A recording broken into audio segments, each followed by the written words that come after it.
Hicho ni kikosi cha Young African, klabu ya Yanga ambacho tayari kimeshaanza kujiandaa na mazoezi na tayari kimeshaingia kambini kwa ajili ya kujipanga na msimu wa 2026 2027. Lakini kubwa kuliko ni mazoezi hayo yameambatana na mshambuliaji ambaye wamemsajili kutoka Mamelodi Sundowns ya kule Afrika ya Kusini, Peter Shalulile. Lakini kubwa kuliko ni baada ya wachezaji ambao walikuwa majeruhi kwenye klabu hiyo ya Wekundu wa Msimbazi na sasa wamesharejea na wanafanya mazoezi na timu. Yote haya tunaenda kutazama hapa Tubone Media. Wewe kama mwana Yanga, kwa taarifa hizi upasu kuzipita, kaa nasi mwanzo mpaka mwisho. Lakini pia wewe kama mwana Yanga bado hujasubscribe, kuna neno limeandikwa subscribe hapo chini, hakikisha umelibonyeza na kubonyeza alama ya kengele. Kwa kufanya hivyo basi moja kwa moja utakuwa umejiunga na familia hii ya michezo na burudani. Sasa leo tunaenda kwenye klabu ya Jangwani, wana Jangwani hawa Young African ambao tayari wameshaanza pre-season yao, mazoezi kwa ajili ya msimu mpya 2026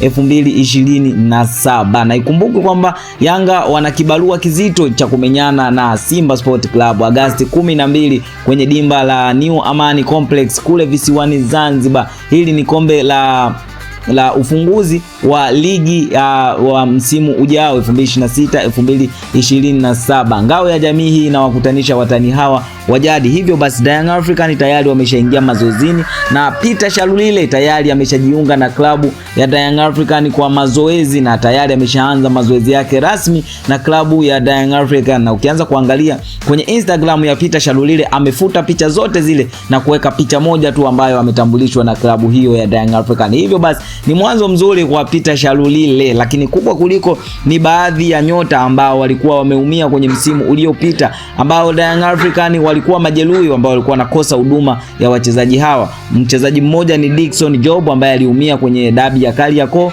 Simba na Young African, ambaye alikaa nje takriban nusu msimu uliopita. Hivyo basi amerejea na furaha iliyoje ni kwamba ameshaanza mazoezi na yupo fiti kwa ajili ya michezo mingine na kwa ajili ya msimu mpya wa 2026 2027. Lakini mchezaji mwingine ni Clement Mzize ambaye naye aliumia toka msimu uliopita wa 2024 2025, lakini kwa saizi yupo tayari kujiunga na wabingwa hawa klabu ya Young African kwa ajili ya mashindano ya msimu ujao. Sasa kupona kwa wachezaji hawa moja kwa moja kuna tafsiri kwamba Young African tayari wameshajiandaa vilivyo kwa ajili ya kupapatuana au ya kushindana kwenye msimu wa 2026 2027. Sasa wewe unayetusikiliza, je, wewe ni shabiki wa Young African ukiwa mkoa gani? Tuambie hapo kwenye comment. Lakini pia unaishabikia Young African ukiwa sehemu gani? Tukutane kwenye comment hapo, wote wana Yanga tunakutana hapo. Hadi wakati mwingine, usisahau kusubscribe kwa taarifa zaidi.